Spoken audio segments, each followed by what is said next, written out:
বিগত ভিডিওতে আমরা কথা বলেছিলাম তাকওয়া কিভাবে সৃষ্টি হয়।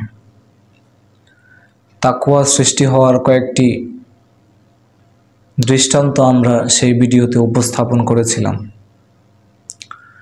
আজকে আমরা কথা বলবো অন্যকে ক্ষমা করার মাধ্যমেও তাকওয়া অর্জিত হয়।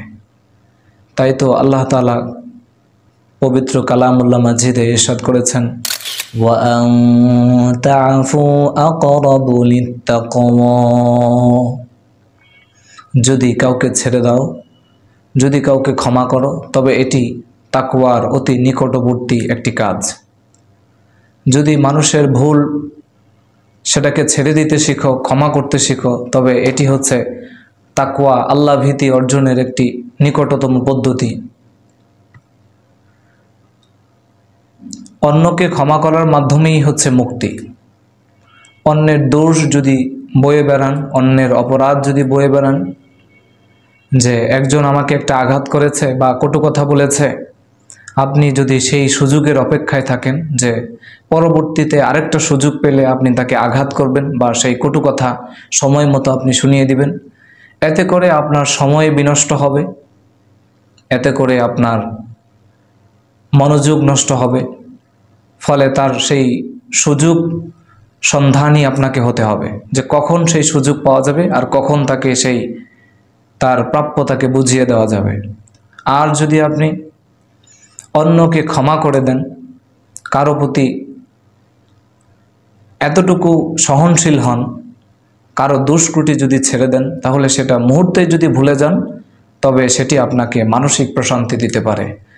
আবার যদি সেটিকে আপনার নিজের মধ্যে লালন করেন, তাহলে এটিই আপনার সুখকে বিনষ্ট করে দিতে পারে, এটিই আপনার আত্মিক প্রশান্তিকে কেড়ে নিতে পারে। তাই তো আল্লাহ তাআলা বলেছেন, ওয়া আন তা'ফু আকরাবু লিত্তাকওয়া। যদি ছেড়ে দাও, যদি কাউকে ক্ষমা করো, তবে এটি হচ্ছে তাকওয়া অর্জনের অতি নিকটবর্তী একটি কাজ। আবার আল্লাহ রাসূল সাল্লাল্লাহু আলাইহি সাল্লাম বলেছেন, লা ইয়ারহামুল্লাহু মান লা ইয়ারহামুন নাস। যদি মানুষকে ক্ষমা করো, লা ইয়ারহামুল্লাহু, যে ব্যক্তি, ওই ব্যক্তির উপর আল্লাহ তাআলা, ওই ব্যক্তিকে আল্লাহ তাআলা ক্ষমা করেন না, লা ইয়ারহামুল্লাহু, ওই ব্যক্তিকে আল্লাহ মাফ করেন না। লা ইয়ারহামুল্লাহু মান লা ইয়ারহামুন নাস, যে ব্যক্তি মানুষকে ক্ষমা করতে জানে না, যে ব্যক্তি মানুষের দুষ্কৃতি ভুলকে ছেড়ে দিতে জানে না, বরং সেগুলোকে নিজের মধ্যে পেলে পুষে সেটাকে প্রতিশোধ নেওয়ার তাড়নায় সে ঘুরে। লা ইয়ারহামুল্লাহু মান লা ইয়ারহামুন নাস। এখানে কিন্তু বলা হয় নাই লা ইয়ারহামুল্লাহু মান লা ইয়ারহামুল মুসলিমিন, একথা কিন্তু বলা হয় নাই। বলা হয়েছে কি, লা ইয়ারহামুল্লাহু মান লা ইয়ারহামুন নাস। মানুষের প্রতি রহম করো, সে হিন্দু হতে পারে, সে খ্রিস্টান হতে পারে, তবে হ্যাঁ, শর্ত আছে কি, হিন্দু যদি ইসলামের বিরোধী হয়, ইসলামের কোনো কাজে আপনার সহায়তা চায়, তখন তাকে আপনি সাহায্য করতে পারবেন না।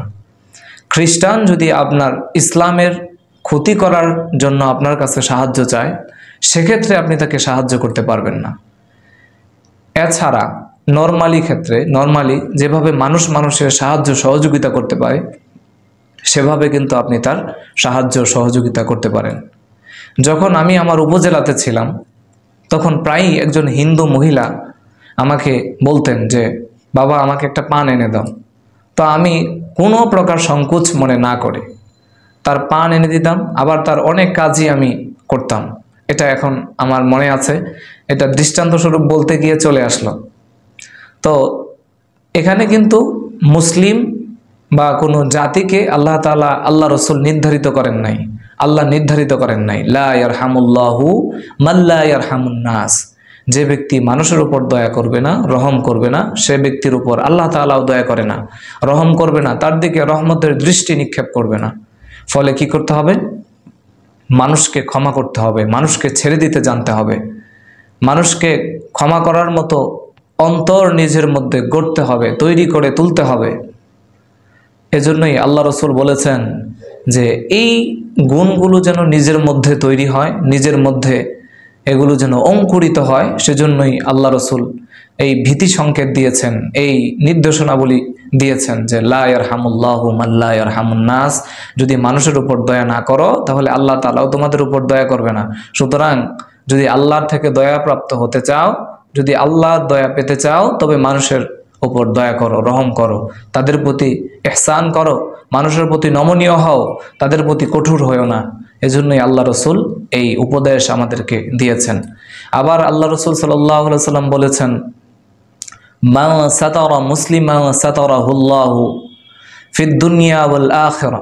যদি কোনো ব্যক্তি, কোনো মুসলিম, যদি কোনো মুসলিমের দোষকে গোপন রাখে, তবে আল্লাহ তাআলা শুধু দুনিয়াতে তার দোষ গোপন রাখবেন না, আল্লাহ তাআলা সে দুনিয়াতে গোপন করলো আর আল্লাহ তাআলা গোপন করবে দুনিয়া এবং আখেরাতে। আখেরাত হচ্ছে দুনিয়াতে আপনি যত পাপ কাজ করেন এটা প্রদর্শিত হবে না, বা হতেও পারে নাও হতে পারে, 50-50। তবে আখেরাতে এমন একটা জায়গা, এমন একটা কঠোর জায়গা, সেটা এমন কঠিন পরিস্থিতি সেখানে দাঁড়াবে যে অনেক সাধু সাজা সমাজে দেখবেন যে অনেক সাধু সাজা লোক আছে, তারা অনেক সাধুর চশমা পরে থাকে, ফলে তাদেরকে চেনা যায় না, তাদের ভেতরের রূপ বোঝা যায় না, অথচ তারা ভেতরে যা কিছু করে আল্লাহ তাআলা তার সম্পর্কে জানেন। কিয়ামতের দিন সেই সকল সাধু সাজা লোকদেরকে যখন তাদের দেহের মধ্যে তাদের গুনাহসমূহকে প্রদর্শিত করে দেওয়া হবে, যখন গুনাহসমূহ তাদের শরীরের মধ্যে ভাসতে থাকবে, তখন মানুষরা তাদেরকে ভৎসনা করতে থাকবে, তিরস্কার করতে থাকবে, টিটকারি করতে থাকবে যে আমাদেরকে তো খুব ভালো ভালো নসিহা শোনাইতা, আমাদেরকে তো খুব ভালো ভালো আদেশ করতা, নিজেই তো এখন শয়তানের দাদা হয়ে বসে আছো। তো সেই দিন মানুষ বিভিন্ন রকম টিটকারি, তিরস্কার, ভৎসনা করতে শুরু করবে।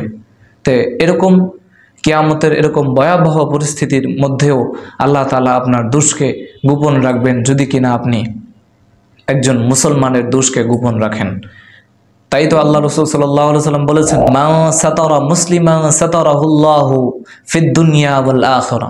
যদি একজন মুসলিমের কোনো দোষ ত্রুটি গোপন রাখো, তাহলে আল্লাহ তাআলাও সেরকম ভাবে দুনিয়া এবং আখিরাতে তোমার দোষকে গোপন রাখবেন।